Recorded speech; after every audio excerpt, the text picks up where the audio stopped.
orang ada hak. Itu anak abang Intan. Sampai bila-bila budak tu tetap anak abang. Hai, Assalamualaikum. Bertemu lagi kita dalam Sembang Buku. Baiklah, episod kali ni kita akan bersembang tentang novel Nota. Novel Nota ni ditulis oleh Syaz Johar. Penulis ni dia dah tulis bersama fiksi hampir 10 buah novel dan lebih, tak silap saya. Dan kebiasaannya kita kenal dengan ciri-ciri, atau kita kata setiap penulis mempunyai ideologi yang berbeza, dan sama juga dengan cara penulisan yang sangat berbeza dengan penulis-penulis yang lain. Jadi idea yang selalu ditulis oleh Syaz Johar ni kebiasaannya yang sangat luar daripada kotak dan agak mencabar minda kita lah. Jadi mari kita sembang tentang novel Nota ni. Novel Nota ni mengisahkan tentang seorang lelaki yang bernama Rizal Salihin, atau nama glamour lah Ray, yang mempunyai impian untuk menjadi penulis novel. Keinginan Ray ni untuk menjadi penulis novel sehingga tahap dia sanggup berhenti kerja. Sebab bagi dia, kerja-kerja lain yang dia buat ni macam hipokrit lah, tak kena dengan jiwa dia. Dia memang, bagi dia dilahirkan sebagai seorang penulis. Konon-kononnya lah si Ray ni. Jadi Ray dia mempunyai seorang kekasih yang bernama Lisa. Bila Lisa dapat tahu yang Ray berhenti kerja sekali lagi, menyebabkan krisis berlaku lah di antara Lisa dan Ray. Lisa pun dia macam tak boleh go dengan Ray ni sebab selalu sangat berhenti kerja. Bukannya Lisa ni tak sokong keinginan Ray untuk menjadi seorang penulis tu, tapi bagi Lisa, Ray ni macam memang tak ada bakat langsung untuk menjadi seorang penulis. Lisa pun dia mengungkit tentang selama ni Lisa yang banyak sokong Ray, banyak bagi pinjam duit. Ini menyebabkan Ray mungkin rimas apabila Lisa terlalu mendesak Ray, tanya tentang kahwin, tentang soal pendapatan yang tetap. Jadinya Lisa dia dah nekat dan buat keputusan untuk berputus dengan Ray. Jadi itu permulaan cerita novel ni lah. Jadi apabila Ray dia dah kehilangan segala-galanya, dia dah hilang Lisa, dia pun dah tak ada kerja lain, Ray dia bertemu dengan penerbit yang menolong dia menerbitkan novel pertama dulu. Ray bertemu dengan penerbit ini untuk berbincang lah, kata yang dia ada manuskrip baru. Penerbit dia ni agak sukar lah nak menolak permintaan Ray ni, walaupun penerbit dia ni nampak yang penulisan Ray ni tak dapat menguntungkan kedua belah pihak. Sebab novel pertama Ray pun banyak yang tak terjual, dan tambah pula kita kata penerbit ni dia mempunyai anak emas lah, nama dia Amri, yang setiap kali penulisan novel dia pasti akan laris lah. Jadinya penerbit dia ni nak bagi peluang dekat Ray pun dia agak bimbang, takut Ray tak dapat menandingi si Amri ni. Jadi Ray dia cuba pujuk dan mengatakan yang dia mampu menulis novel yang baru. Jadi Ray fikir sampailah dia dapat satu idea. Dia cakap kali ni dia nak tulis novel tentang lelaki pedo, lelaki pedofil. Jadi penerbit pun nampak yang okey, bagus, cerita yang menarik.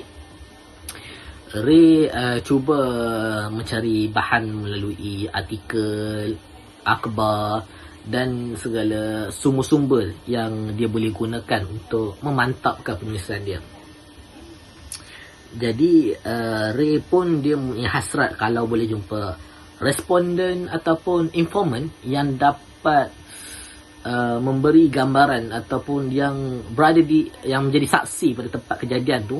Jadi lebih banyak membantulah dia dalam menulis cerita novel ni, sebab pemikiran Ray ni dia seorang yang realistik. Dia bukan yang terlalu berimajinasi. Dia seorang yang percaya yang sesuatu benda tu kita kena rasa, kita kena lalui benda tu, baru kita boleh kata sampai ke hati pembaca lah. Macam tu lah Ray ni. Jadi bermulalah perjalanan Ray mencari sumber-sumber yang ada. Dia bertanya wartawan, dia cuba mendapatkan maklumat, dan akhirnya dia menemui seorang saksi ataupun yang terlibat dengan kes pedofil ni lah. Tapi Ray ni dia tak punya akses, dia tak ada akses untuk bertemu dengan perempuan ni. Jadi ketika Ray hampir putus asa, dia bertemu dengan seorang peguam. Seorang peguam wanita yang bernama Reka. Reka ni yang kita kata penyelamat dalam hidup Ray lah dalam menulis novel ni. Jadi bantuan yang Reka berikan, dipendekkan cerita, apabila Reka membantu Ray untuk bertemu dengan saksi tersebut, iaitu wanita yang terlibat dengan laki pedofil ni. Menurut laporan, laki pedofil ni dia telah menculik anak perempuan ni. Perempuan ni telah dimasukkan ke rumah sakit jiwa kerana mempunyai masalah mental. Perempuan ni bernama Sofia. Jadinya Reka membantu Ray bertemu dengan Sofia untuk membantu Ray menceritakan tentang apa yang sebenarnya berlaku di tempat kejadian tu. Sebab Reka cakap sepanjang dia menemu bual Sofia ni, memang Sofia ni tak membantu langsung. Dia tak nak cerita, dia tak nak berkongsi sebarang maklumat kepada Reka. Jadi kita pendekkan lagi cerita. Ditakdirkan Sofia ni dia sudi berkongsi cerita dengan Ray. Tapi Sofia ni dia bisu. Jadinya mereka berkomunikasi dengan cara yang berbeza. Ray akan bertanya soalan dan Sofia akan menjawab soalan tu dengan menulis jawapan. Begitulah cara mereka berkomunikasi. Hampir setiap hari Ray berulang-alik dari rumah ke rumah sakit jiwa ni untuk memastikan dia dapat sumber maklumat yang cukup untuk dia menulis manuskrip. Sebelum tu Sofia ni dia membantu Ray dengan cara dia menjawab segala persoalan Ray. Dalam masa yang sama, apabila tamatnya masa lawatan Ray bertemu dengan Sofia, Sofia dia akan bagi satu nota khas kepada Ray untuk baca di rumah. Nota ni lah yang mempunyai, kita kata, kisah lampau yang diceritakan Sofia melalui nota khas ini. Cumanya Sofia tidak mahu Ray baca di situ. Balik baca kat rumah. Jadi Ray berpegang pada janji itu. Cuma Ray ni dia, kita kata dia ni mungkin janjilah, sebab Sofia ni dia tak percaya pada Reka. Jadi sebab itulah apabila Reka berada di rumah sakit jiwa tu, Sofia tidak berkongsi sebarang maklumat kepada Ray dan Reka. Sofia ni dia hanya akan berkongsi maklumat hanya pada Ray. Sebab dia tak percaya pada Reka. Namun Ray ni pula apabila selesai lawatan dia bertemu dengan Sofia, Ray akan bertemu dengan Rekha, dia akan berkongsi maklumat semula. Jadi Ray dia mungkin janjilah dengan Sofia ni. Okay. Jadi itu merupakan detik permulaan cerita Ray mula membina manuskrip ini sedikit demi sedikit.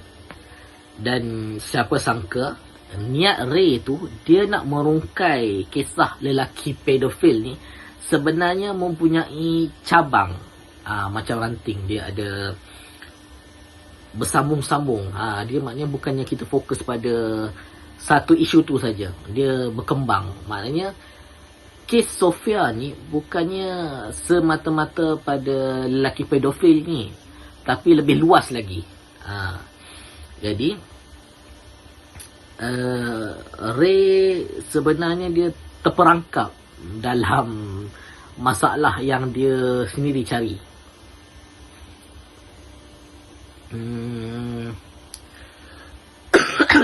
Ini baru sikit tau perjalanan Ray bertemu dengan Sofia. Sebab banyak liku-liku lagi yang berlaku tentang masa lampau Sofia, tentang siapakah lelaki pedofil yang dimaksudkan Sofia itu. Lepas tu kalau ikutkan laporan daripada Rekha, lelaki itu telah mati, tapi Sofia cakap lelaki itu belum mati. Maknanya ada cerita yang berbeza. Boleh jadi Sofia yang menipu, atau boleh jadi Rekha yang menipu Ray. Masing-masing mempunyai agenda tersendiri. Jadi saya rasa amat berbaloi kalau pembaca membeli novel Nota ini. Sebab pembaca sekarang ni lebih minat novel yang di luar kebiasaan. Bukan lagi novel-novel yang ke arah yang mudah. Kadang-kadang novel yang agak mencabar ni membantu kita untuk berfikir lebih kritis, lebih kritikal. Dan novel ni pula bukannya hanya satu siri, tetapi ada sambungannya, ada nota 2, nota 3. Tapi jangan risau, anda boleh baca nota 1 dulu dan pasti puas hatilah. Dan mungkin kalau anda berminat untuk meneruskan, nak menyiasat tentang kes yang berlaku, boleh sambung ke nota 2. Tapi kita tak akan sembang dekat sinilah tentang nota 2 dan nota 3 tu. Kita akan sembang pada episod yang lain. Jadi, apa pendapat kalian tentang novel Nota?